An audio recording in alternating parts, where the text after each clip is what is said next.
fishermen, brothers and sisters, I would like to welcome you all here today.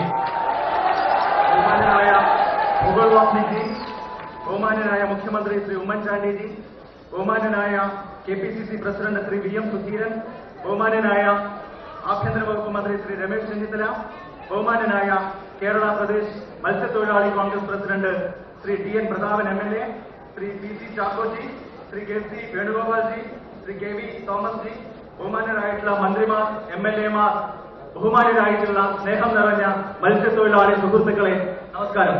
നിങ്ങളെല്ലാവരെയും ഈ വേദിയിലേക്ക് ഞാൻ ഹാർദമായി സ്വാഗതം ചെയ്യുകയാണ്.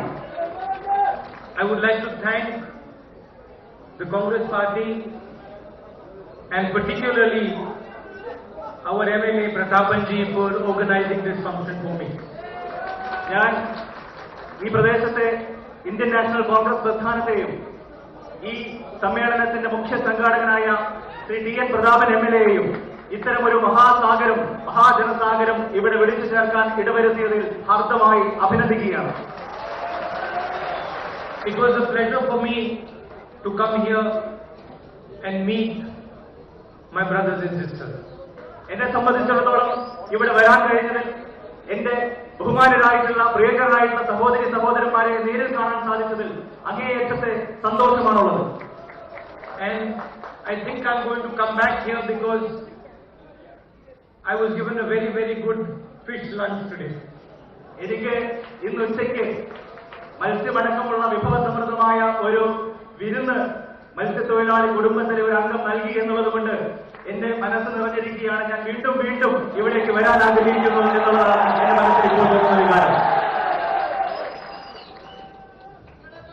The fish caught by the fishermen tastes better than the fish caught by the trawlers. സാധാരണ മത്സ്യത്തൊഴിലാളി കടലിന്റെ ആഴങ്ങളിൽ നിന്ന് അവന്റെ വിയർപ്പ് കൂട്ടി ഉൽപ്പാദിപ്പിക്കുന്ന പിടിച്ചുകൊണ്ടുവരുന്ന മത്സ്യം ഏത് വലിയ ട്രോളറും ഏത് വലിയ വൻകിടക്കാരും ഉണ്ടാക്കുന്ന മത്സ്യത്തെക്കാൾ പ്രിയങ്കരമാണ്, സ്വാദിഷ്ടമാണ് എന്നാണ് എനിക്ക് മനസ്സിലായത്. I would like to speak a little bit about what is going on in the country. ഈ രാജ്യത്ത് ഇന്ന് നടന്നു വരുന്ന സംഭവവികാസങ്ങളിലേക്ക് ഞാൻ നിങ്ങളുടെ ശ്രദ്ധ ആകർഷിക്കാൻ ആഗ്രഹിക്കുകയാണ്.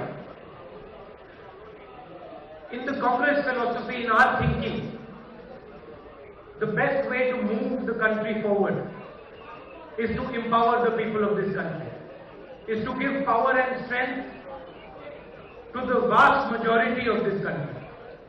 കോൺഗ്രസ് എന്ന് പറയുന്ന രാഷ്ട്രീയ പ്രസ്ഥാനത്തെ സംബന്ധിച്ചിടത്തോളം നമ്മൾ ആഗ്രഹിക്കുന്നത്, നമ്മൾ പ്രതീക്ഷിക്കുന്നത് ഈ രാജ്യത്തെ മുന്നോട്ട് നയിക്കണമെങ്കിൽ ഇവിടുത്തെ ഏറ്റവും സാധാരണക്കാരനെ സശാക്തീകരിക്കുക എന്നുള്ളതാണ്. The NDA government has a completely different viewpoint. ദൗർഭാഗ്യവശാൽ NDA ഗവൺമെന്റിന് ഇതിൽ നിന്ന് തീർത്തും വ്യത്യസ്തമായ ഒരു കാഴ്ചപ്പാടാണ് രാഷ്ട്ര വികസനത്തെ സംബന്ധിച്ചുള്ളത്. For some reason, they are convinced that you can develop this country, that this country can progress by weakening the vast majority of the people of this country. ഇന്നത്തെ NDA സർക്കാരിനെ സംബന്ധിച്ചിടത്തോളം അവരുടെ കാഴ്ചപ്പാട് എന്നുള്ളത് ഇവിടുത്തെ മഹാഭൂരിപക്ഷം വരുന്ന സാധാരണക്കാരെ മറന്നാലും അവരെ ദുർബലരാക്കിയാലും കുറച്ച് ആളുകളെ മാത്രം മുന്നിൽ നിർത്തിക്കൊണ്ട് അവരുടെ വികസനത്തിലൂടെ ഈ രാജ്യത്തിന്റെ വികസനത്തെ മുന്നോട്ട് നയിക്കാം എന്ന് പറയുന്ന തെറ്റായ കാഴ്ചപ്പാടാണ്. I went to Telangana, I went to Maharashtra, I went to Punjab on Kisan issues. ഞാൻ തെലങ്കാനയിലേക്ക് പോയി, ഞാൻ മഹാരാഷ്ട്രയിലേക്ക് പോയി, ഞാൻ പഞ്ചാബിലെ കർഷകരുടെ പ്രശ്നങ്ങൾ നേരിട്ട് മനസ്സിലാക്കുന്നതിന് വേണ്ടി അവിടെ പോകാൻ അവസരം ലഭിച്ചു. The Kisan is asking me, why is the NDA government intent on destroying us?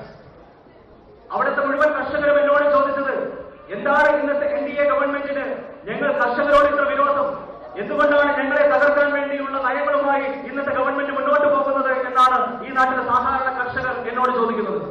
Why are they not giving us the correct MSP? Why are they removing our bonus?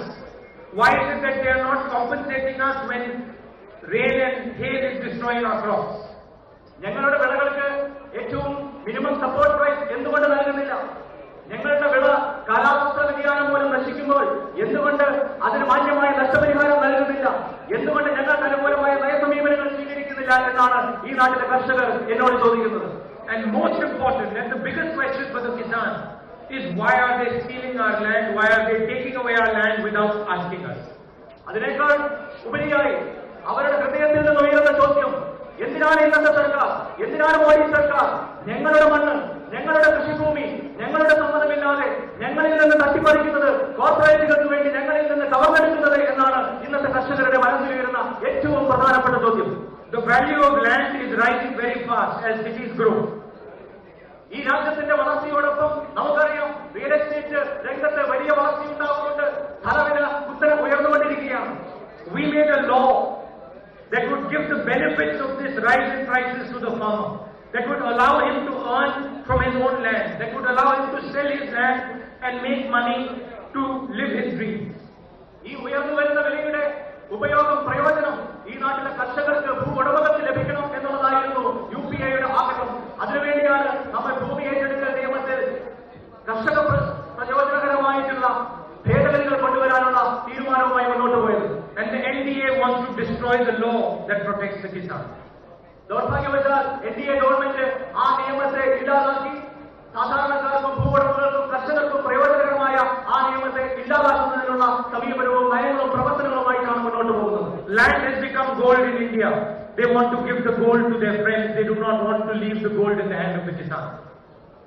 ഭൂമി എന്ന് പറയുന്നത് പൊന്നായി മാറിയിരിക്കുകയാണ്, പൊന്നിന്റെ വിലയായി മാറിയിരിക്കുകയാണ് ഭൂമിക്ക്. എന്നാൽ ഇന്നത്തെ മോഡി ഗവൺമെന്റ് ആ പൊന്നെടുത്ത് കർഷകരിൽ നിന്ന് കവർന്നെടുത്ത്, ഭൂവുടമകളിൽ നിന്നും ഗ്രാമീണരിൽ നിന്നും കവർന്നെടുത്ത് കോർപ്പറേറ്റുകൾക്കും കുത്തകകൾക്കും കൈമാറാനാണ് ശ്രമിച്ചുകൊണ്ടിരിക്കുന്നത്. And the exact same thing is being done with the fishermen of this country. ഇതേ കാര്യം തന്നെയാണ് ഇവിടുത്തെ സാധാരണക്കാരായ മത്സ്യത്തൊഴിലാളികളോടും അവരുടെ അധ്വാനത്തോടും അവരുടെ വികസന സാധ്യതകളോടും അവരുടെ ജീവിതങ്ങളോടും ഈ നാട്ടിലെ ഗവൺമെന്റ് ഇന്ന് സ്വീകരിച്ചുകൊണ്ടിരിക്കുന്ന സമീപനം. The land is the Kisan's mother. The sea is your mother. ഭൂമി എന്നത് കർഷകരെ സംബന്ധിച്ചിടത്തോളം അമ്മയുടെ തുല്യമാണ്. അതേപോലെ നിങ്ങൾ മത്സ്യത്തൊഴിലാളികളെ സംബന്ധിച്ചിടത്തോളം ഈ കടലാണ് നമ്മുടെ അമ്മ.